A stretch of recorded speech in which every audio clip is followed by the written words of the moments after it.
to Bros in a Landfill.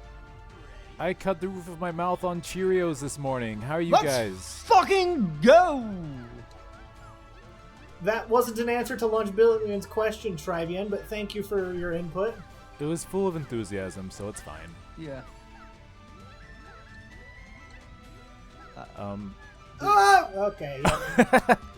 My question is, how does one cut one's roof of their mouth with a Cheerio?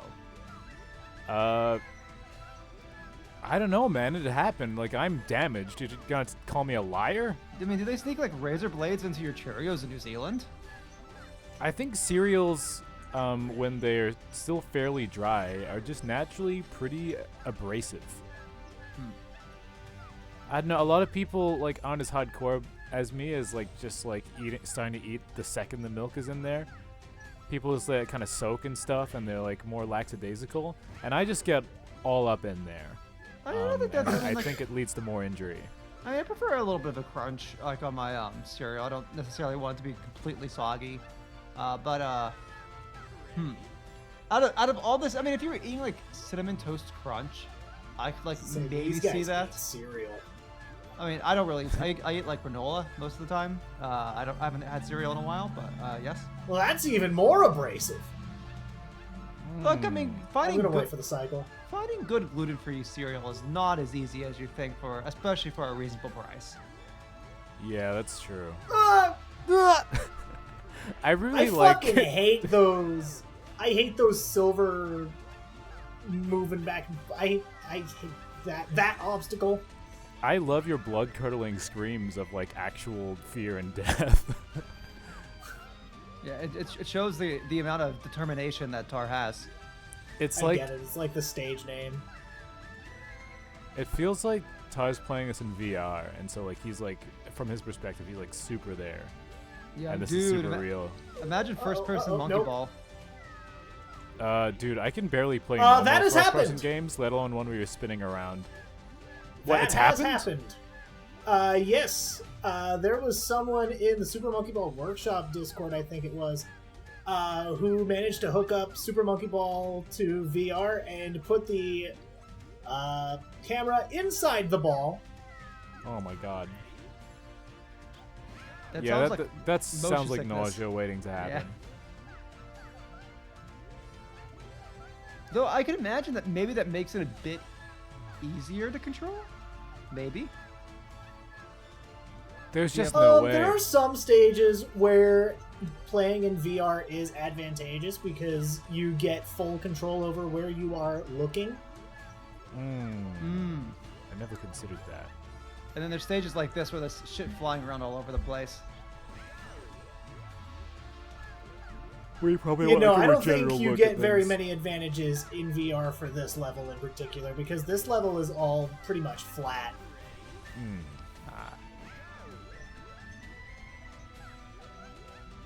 How can you call So it flat how are you when there's guys a hump doing? right Any there? mouth injuries? Not recently. My lips are a little bit chapped. Does that count? I forgot that I bought chapstick. I haven't really used it for like my entire life, but you know, I'm often friends with and around women, and women know Wow, rub it in, about like, like I'm not like that. I just mean like I mean like my homies. I'm not like Mambo number 5ing it over here. I just mean that I spend time around women. They like know about things like skin care and lip care, and they're like, "What are you doing? Why are you not rubbing like 80 oils into your face every night?" I'm like, I did not know that was important, but I think it is. Yeah, no, I think it's having a care routine is good. Yeah, Helen's I've got got me these- on one, and Oh, yeah. it does make you feel better about yourself. Yeah, just a little bit of slathering before bed probably makes a big difference. I'm sure there's a better, prettier word for I love getting that slather all over my bed sheets. it. Jesus I mean, Christ. you let it dry before you put it right on like your fucking bed sheets. Whatever. My sheets can get moisturized too. I mean, fuck it. I mean, let's be completely honest. Our bodies like sweat the most like overnight, so your bed sheets are kind of fucked regardless. So, speaking of moistness, my girlfriend and I got into an argument at like midnight because we were talking about like, well, because she just learned about moist esports, and she was saying like, well, aren't regular sports more moist than esports because of all the sweating? Oh, this was a fun argument. Ah, yeah. So I was, oh yeah, I wasn't like, you know, I'm not intending to overshare in the Bros in a Landfill. It's a culture debate. Sure. Yeah. I would never overshare on Bros in a Landfill. Never. But yeah, so it was like, yeah, she was saying that regular sports are more moist, and I was saying that, well, actually, if you're like a runner, like by the time you're finished running, you're not moist anymore. You're wet because you're like dripping sweat off of your face, and that's not really moist. Well, gamers are probably not dripping sweat, but they are moist.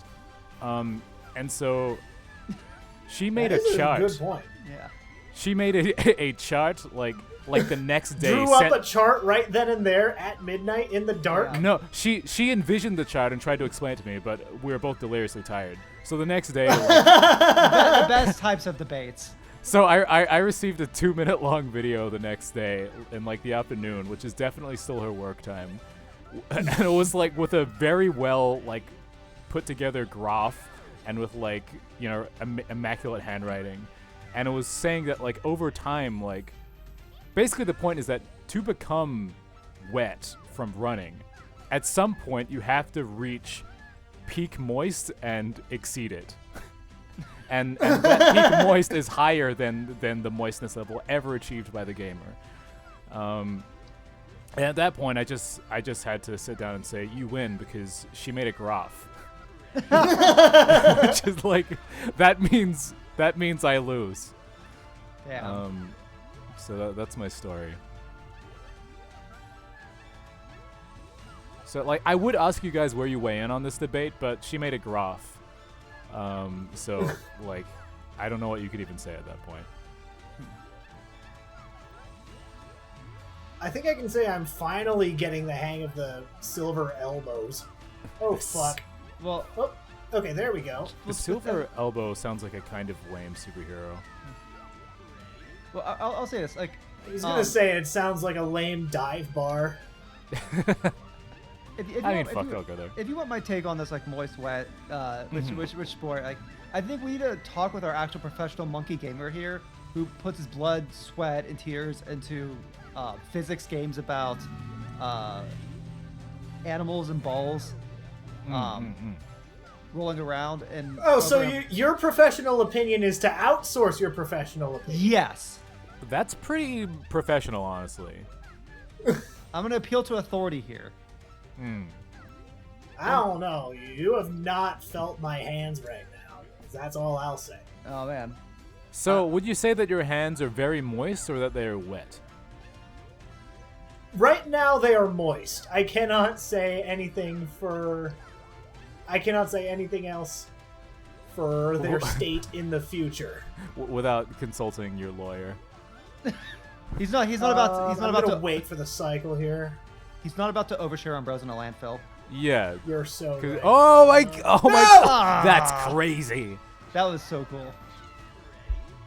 That's a good effort. That was close. That was like the third to last obstacle. Damn. Dude, All right. that Well, was clean. I That see. was clean. I feel like we can Yeah, get to this this level is on this this episode. stage is definitely getting done this episode. Excellent. I can see the victory on confidence, horizon. the determination. The light glistening Yo, coming from the hands. bro, he's Nope. No! You're That wire tilts ever so slightly. You cannot perceive that shit. Yeah, man, it's built to tilt. Me when I go to a Smash Bros. Tournament. true. Considering the type of people at Smash Bros. Tournaments, how much on the moist wet spectrum do you think is a typical Smash tournament? So let's see. So like every Smash tournament is some level of moist. Probably quite moist. But I would say like if you're like, you know, Mango and Zane at like a major, and you're in the finals, you're probably extremely moist. I get Would you moist even watching say peak people playing on moist? stage. Well, that's the thing. I don't think I can rationally say peak moist, because peak moist would be the exact moment before you become wet, before the drip starts. So like we can confirm that the runner surpasses that. But I can't say whether or not Mango and Zane okay, on so the let me precipice of what if we were to drippage. what if we were to look at this a different way around? Like Okay. does peak moist really matter if it's only for a brief moment, whereas the consistency of moistness of gamers is going to be extended greater? Well, that's honestly like that is where my mind goes next upon seeing that graph. But I just feel like if I continue to argue once he's made a graph, I feel like there will be consequences in my relationship. You know what I mean? Yeah, that's fair. You know, Like there's a pick your battles point, you know, where it's like just let her have this. yeah. Like the amount, there's almost nothing to gain. Counterpoint, my sister once made a spreadsheet of the absolute worst picks you could take to take on the absolute worst Pokemon you could use to take on the Billion Lions. Okay. That's awesome. And according to her data, she said it was Smoochum. I didn't even see the spreadsheet before I countered, hey, unknown exists. Okay, hang on. What is the Pokemon that she said? I don't know if I've heard of Smoochum. It's the pre-evolution of Jinx. that. Okay. Let me look this up. Does the Okay. spreadsheet take into account like all possible moves said Pokemon can learn via TM, or not? Okay, look, I'm looking at Smoochum, and I don't think that thing could fight a billion lions. But I at least that unknown could like fly around, I think. So her rationale was, we're assuming that most of the moves that a lion could use are dark type, because stuff like bite, crunch, lions use their fangs. So we want something that is very weak to dark. Smoochum is not double weak to dark, but also her defense stat is absolutely pitiful. Right. Dude, I never considered lions having a type. Like an elemental Pokemon type, but that makes sense. So what is unknown like especially weak to dark? Unknown is as weak to dark as Smoochum is. Right. But Unknown doesn't have as high of a special attack stat, and only ever learns one move ever. Damn. So, and another thing is, Smoochum gets access to Blizzard. That's an AoE. Oh, true, and that's what you want when there's a swarm. Exactly. Hidden Power, which is the only move Unknown gets, is single target. And it's weaker than Smoochum's Blizzard. So Smoochum could possibly take out or at least injure a few lions. It's possible. Unknown just stands no chance, and I just hit her with that immediately, and yeah, she was pissed. Yeah, that's what I was gonna say. Like, did she take that well? Because I wouldn't. If I made a fucking spreadsheet. Yeah, she forgot to take into account single type Pokemon. Well, I love that. Like, you're such a fan and such a a powerhouse of logic that like you beat the calculations, you beat the numbers. You're like a fucking supercomputer. I know. Right off the bat.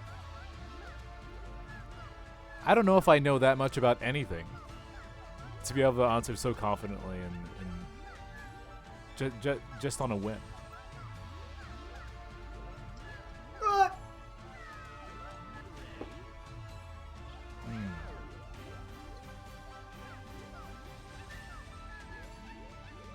I mean, I guess that made me think like, well, maybe I could figure out which Sonic character would do the worst in that situation. But that just made me imagine the lions all wearing gloves and shoes, and I didn't like that.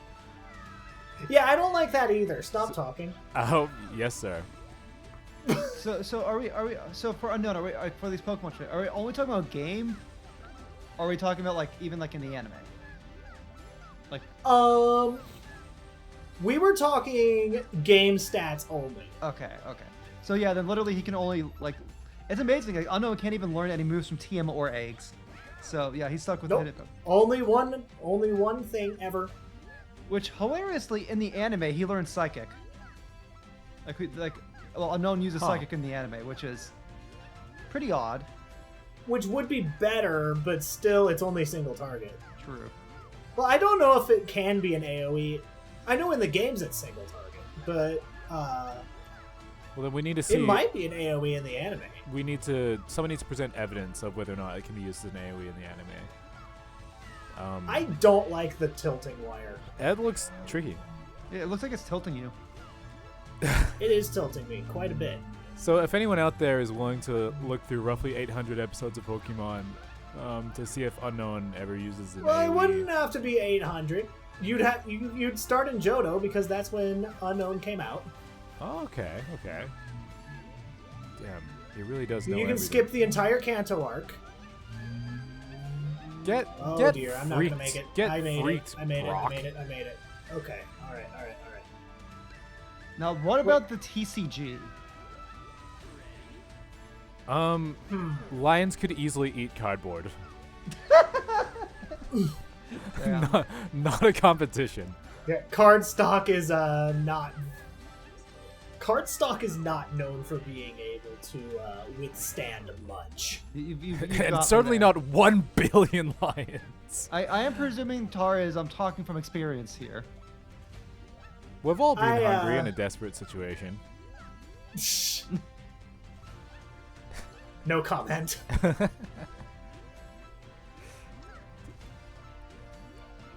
Dude, I could have made so much money off of those. Yeah. Man, if only we understood the value of Yu-Gi-Oh! And Pokemon cards at a reasonably young age. No, I mean, the idea of, like, someone will want to buy this for, like, nostalgia or clout purposes in 20 years is, like... I think that's kind of beyond the scope of what a kid can think about. I think a kid is still in the process of, like, oh, I enjoy this because, like, it makes my life better and I want to just have a positive relationship with this thing in the here and now. It's not like a commodity. I just want to like just can't wrap my head around it. Like how many like highly valuable Yu-Gi-Oh cards or Pokemon cards are in landfills? So sad to imagine. Well, I mean, us as bros. Yeah, could man. go digging.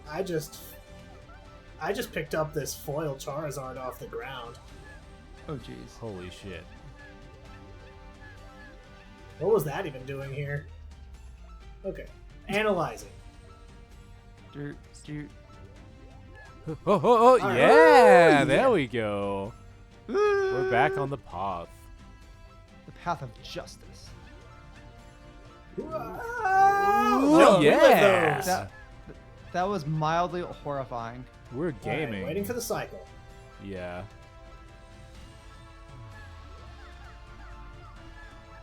Yo! Nice! Tar Ash Raichu at it that- again. Is that a peanut butter? Oh man, fuck this. No, this part's easy. It looks scary. But that's a kill plane. No, that's not a kill plane. That's just a wall. Okay, so it's a Well, kill plane. but it may as well be a kill plane. It doesn't Might as kill well be, you. yeah. It pushes you like off 1 million feet cliff. It's a plane of pure undescribable destruction and death. The ground kills you. The Your floor Honor, is I did lava! not. Your Honor, I did not kill that man. The ground killed him. I merely pushed him off the edge. True. All right. That red wall is the last obstacle, though. Yeah, Bro, we're peanut making butter. progress. We're doing this. Oh dear, there is some wind howling outside. Even the weather is cheering you on. It can feel that greatness is coming. I may need to pause here in a second to close the window. I forgot to do that. Who else That's can okay. smell the determination in the wind? I smell petrichor. Petrichor. You smell wet? Petrichor, that's the actual term for rain smell. Petrichor. Wow. I'm Googling that. We're being educationalized. Petrichor is the earthy scent produced when rain falls on dry soil. Holy shit. Tar just learned it us. Word of the day. No one ever say Bros in the Landfill didn't teach you anything. Now, can we get like a Sonic Says segment on like Petrichor? Okay. Yeah. Good. Waiting for the cycle. Go. Yeah. Nope. Oh! The cycle just wasn't cycling. Not today. This is why you can't close the window, because the wind will stop supporting you. I don't like wires. There are people out there who like wires, but I'm not one of them. Monkey freaks! Monkey I'm freak. Sorry, thank you for correcting me What? on the proper pronunciation. Ready? Go.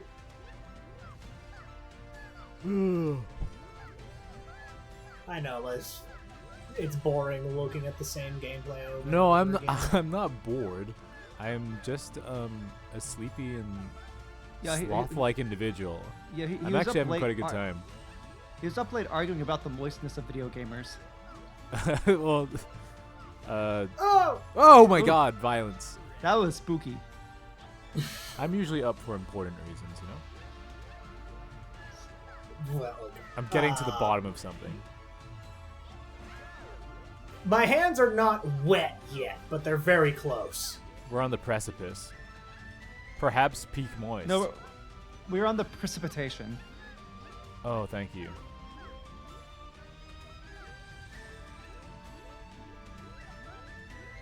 Soon, Tar's controller is about to have the smell of rain. Oh! Yeah, I went I too was early. looking for a Petrichor reference too. I had the Wikipedia article open and I don't- was thinking.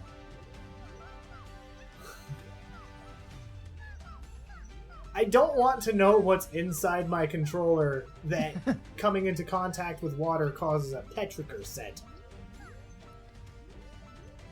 Well, it just means that like it would mean that your controller is down to earth. Fuck. Why do you think Nintendo hasn't made any more controllers like the GameCube? Yeah, they ran out of dirt. Where are you going with this? I gotta change the water in the flowers. I'm responsible for flowers now. There are flowers in my house, and I have to change the water. And sometimes I remember. This does not bode well for me being a father one day. Oh, it's okay. Plants can't scream at you. No, they only scream internally. Ah, feed me! Ah! Like that? Yeah. Who needs children when you've got multiple video game projects you're associated with? Yeah, exactly. I already have endless labor. I mean, you practically have like tons of little children running around the interwebs. Yeah, I've got my son Bernard, and others, etc. So many kids. The favorite child. Yeah.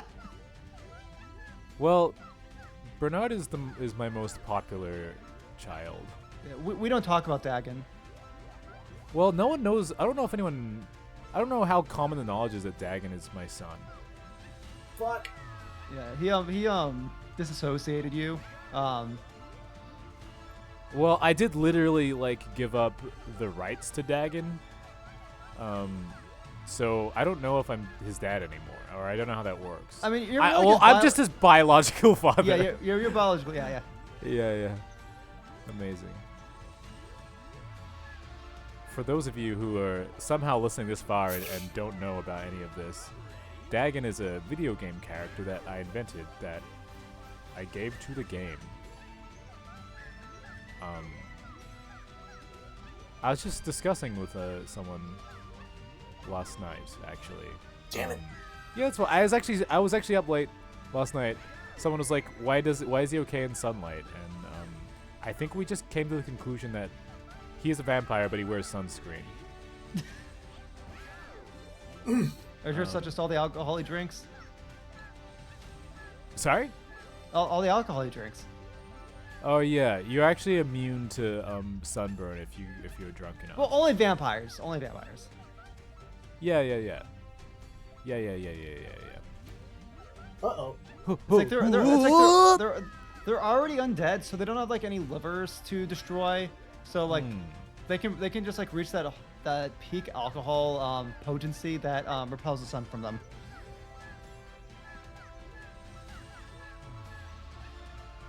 Man, I don't think what you're saying is science. I mean, vampires aren't science, but yet they exist in video games. vampires points are to real. ponder. I've seen them on TV. Yeah, true. Also points to ponder. Many convincing arguments here. I mean, Thank you. let me be real. Like, why didn't you just say that he sparkles? He gets! Cause then we'd have to patch the game and make that true. He sparkles in his soul. I don't think he does. That man looks pretty angry. Whatever's left of his liver sparkles. Yeah, true. internally. There we go. Nice. We found a logical lore explanation that satisfies everyone and makes perfect sense. Without needing to remake any assets. Yeah. Yeah, I actually haven't made... Like Lunch said, satisfies everyone. Yeah, I mean, look, ever I'm since especially Twilight, satisfied when I don't have to do work. like ever since Twilight came out, like the idea that like vampires like die in sunlight have become very passé. The new meta is just to make up bullshit reasons why like they don't want to be in the sunlight, but they can be in the sunlight. Yeah. Like I've gained power. I've eaten enough people. Also, it'd be an inconvenience to only be able to film at nighttime. True. Dude, it's crazy how like someone Buffy the Vampire Slayer. There's often scenes that have to take place at night because it's vampires kind of go in the daylight. But they just like edited in post to make it look more like nighttime. But I'm pretty sure there was like a Blu-ray release or something where they put out the show, but like they somehow forgot all that post-processing.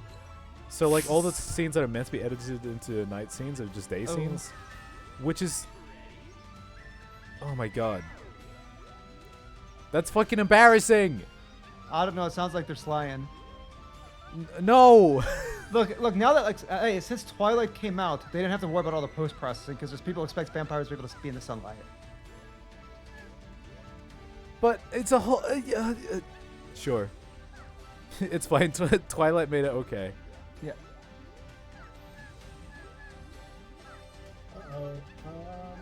Damn it. How does it feel to know that like Twilight's probably one of the most influential works of media of the past decade?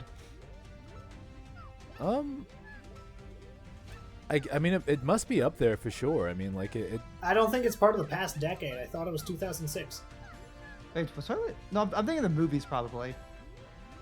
I'm even wondering when the movies came out. I thought it was 2012. Yeah, then that'd be like in the tens. The movies would be the tens. But like, I mean, as a phenomenon, like I think we can say it was a little while ago, but definitely extremely like influential. Okay. I mean, it changed like I don't know, like so much like teen kind of media seemed like it was just trying to capitalize on that wave. I mean, I'm thinking like and just also, like how much of a romance stuff. think about like how much of a meme like the Team Jacob and Team Edward was. Yeah, well, I mean, it was genius marketing.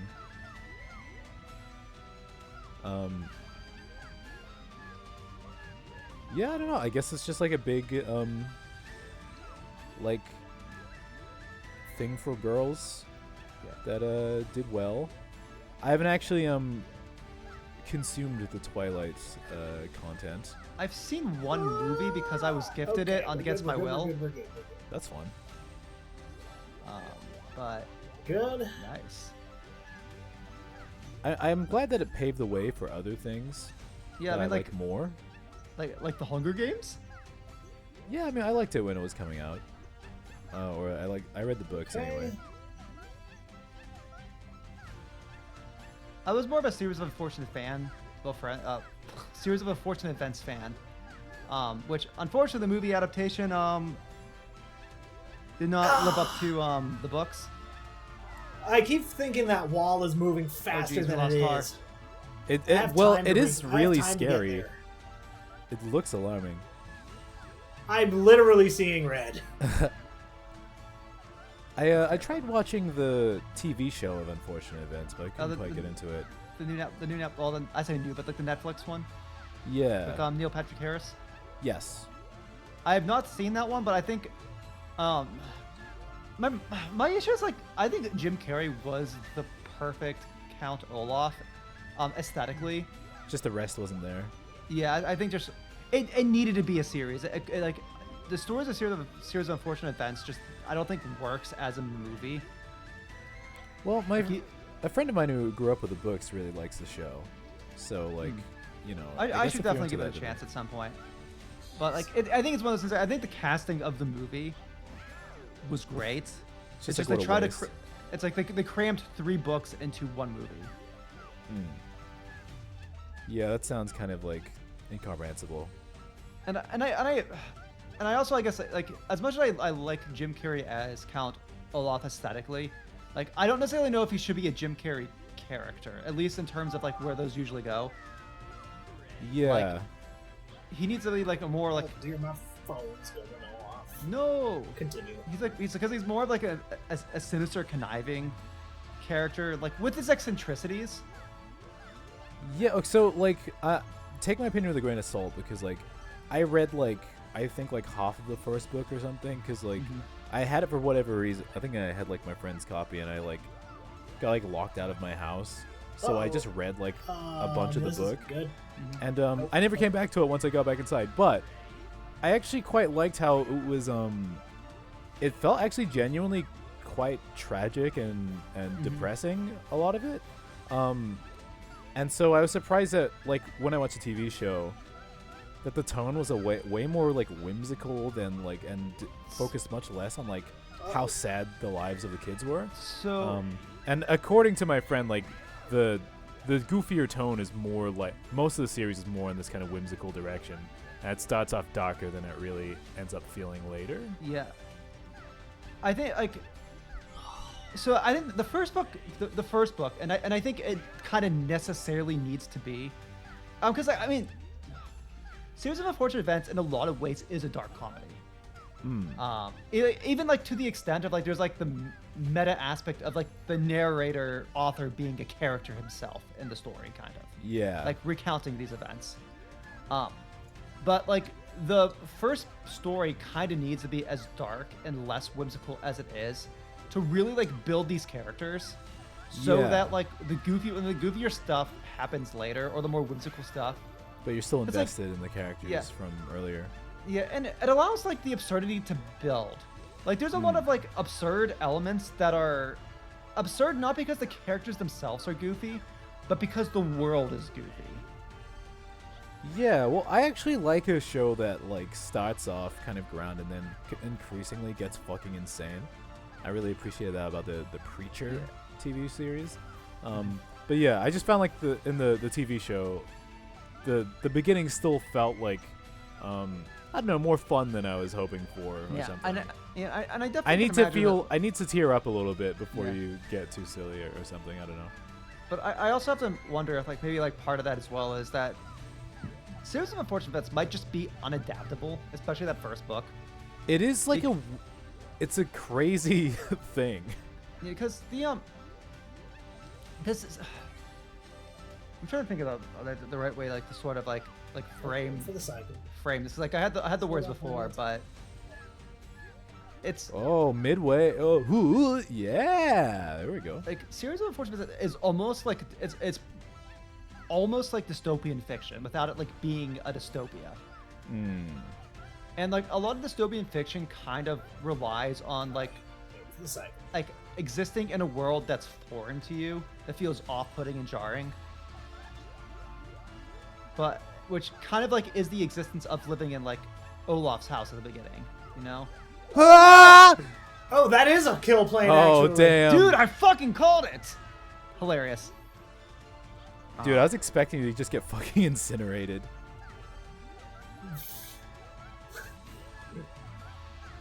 So like, I think like even like the first book, probably like when you're reading it by itself, it probably wouldn't feel like that goofy or jarring. But when you actually have like the imagery like presented in front of you, like it probably like would end up coming off more like the tone and the vibe not. It was just like in the book, so it was easy to close. be invested in like the emotional state of the children, where it's like even if it's like a silly situation, like there are kids being abused and it fucking sucks. So Nope. yeah, I don't know. And we live those. Maybe it's too hard to. Maybe it is just hard to adapt because it's larger than life. Maybe it would make more sense as like an animation or something. Or I can even like see like a stage play or a musical.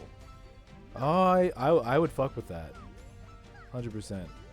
Unfortunately, it's like with the sheer length of the books, I don't necessarily think a single musical could do the story justice. No, Yeah, I don't know if a series of musicals is really a thing.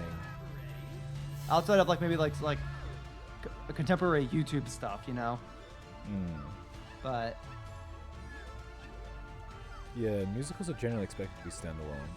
like, I could definitely see like something like like something like an animation like maybe like in the same vein of something like Salad Fingers, where Yeah.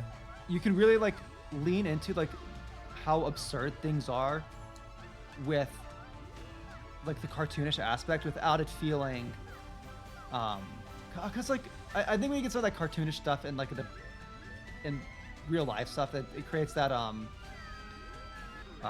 uncanny valley. Untilted. Yeah. Which can be effective to some degree. Like I think a lot of dystopian fiction really works really well with the uncanny valley, but Series of Unfortunate Events, the world of it isn't dystopian enough. It's just in the presence of Count Olaf, things are dystopian.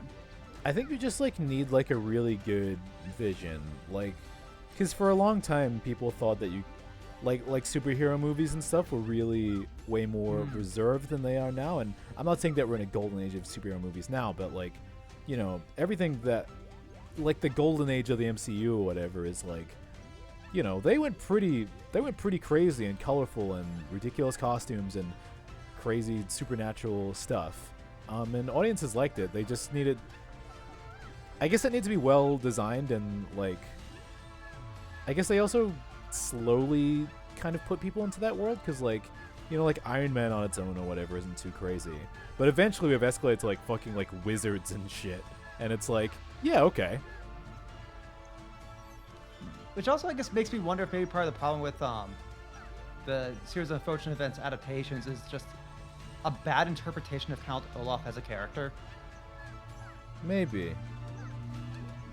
Like, Oh my God, we're so close. We're so close. I can taste We're it. so close. I can taste the rain on the soil. I can see like people like I can taste the. Never mind. because like I mean kind of is like this cartoonish supervillain. That was gonna go a place where I didn't want it to go. Yeah. I'm just gonna. We're good. Yeah, no, I think just like kind of like is this cartoonish villain, but like in the books he has time to grow. But like, I guess one of the hard things with adaptations, especially completed works, is that you have the full context of the story to frame things earlier.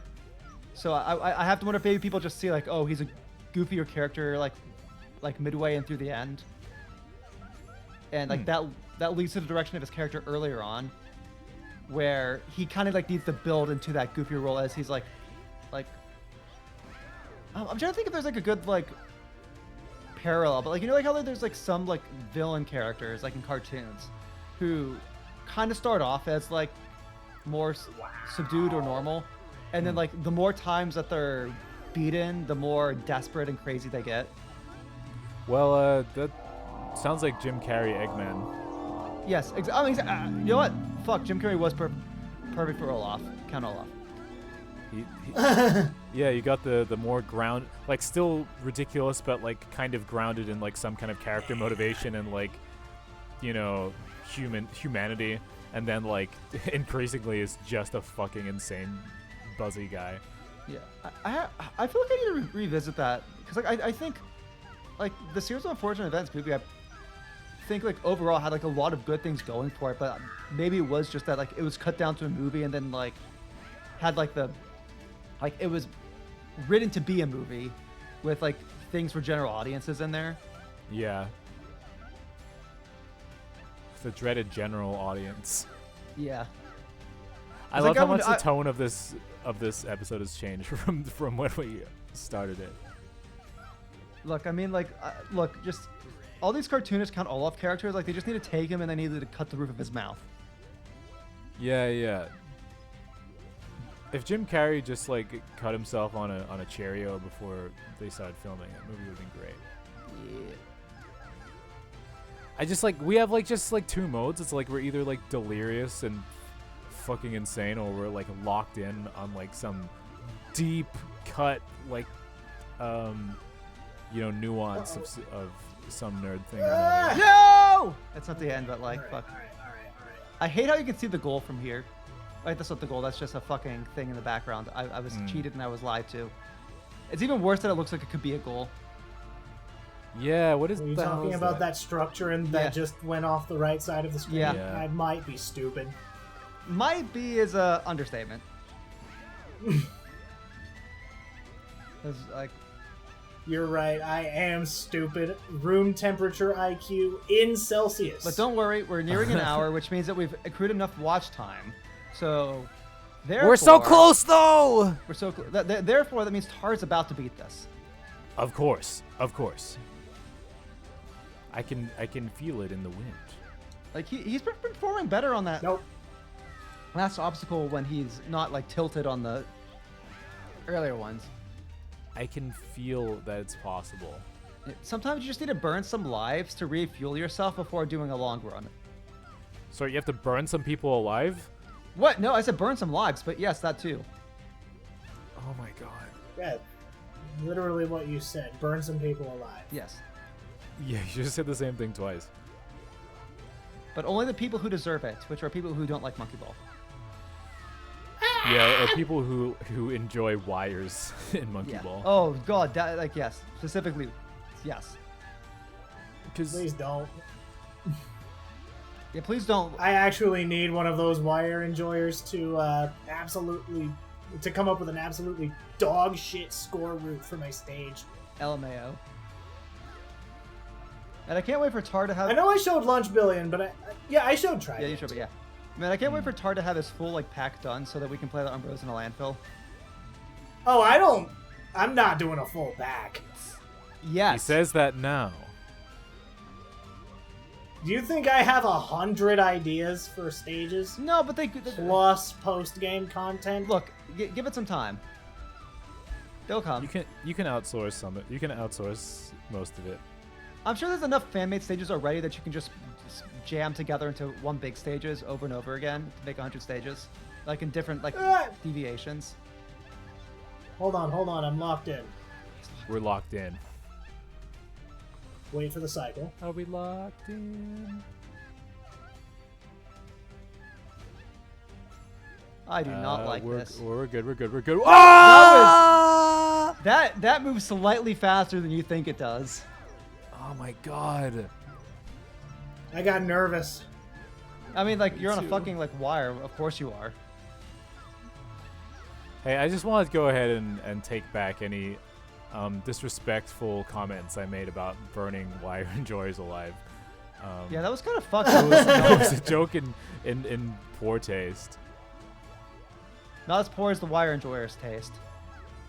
Well, yeah, but Try that doesn't. Try. Look, we've been monkeying for an hour, and we've gone through a locked in like over analyzing a random piece of media. I think we're returning to full delirium. Yeah, because we've like finished the life cycle of a Bros in a Landfill episode. So now we just get like plain old Fuck, you're offensive. right, and I haven't done my part yet. Yeah, but You're so I'm holding close, us though. back, guys. I'm so sorry. look, the longer it takes you to beat the stage now, the more likely we are to say something that will get us canceled. Yeah. Trybien, this wire is scary enough on its own. I don't need that kind of outside pressure. All right, I'll say only things that are very milquetoast and agreeable. So what's your opinion on milk on toast? What the fuck is wrong with you? Okay, all right. Oh, dude, We're close, I we're can close. feel it. Man, like Tar heard that hot question of mine, and he was like, Okay, we're out. Oh my god, This has been Bros in the Landfill. and you will not hear opinions on milks on toasts. dude, that was the most terrifying and threatening toast with jam on it of all time. I'm gonna come to your house right now, put a piece of toast in the toaster, pop it out, and then pour milk on it while it's still in the toaster No! What the fuck? Why would you do that? to make the milk toasty. Guys, This has been Bros. in I've made a Landfill. horrifying discovery. What's that? I recorded this entire episode in 30 FPS. No! Unwatchable! Bye! Fucking hell, dude. Super Monkey Ball launch!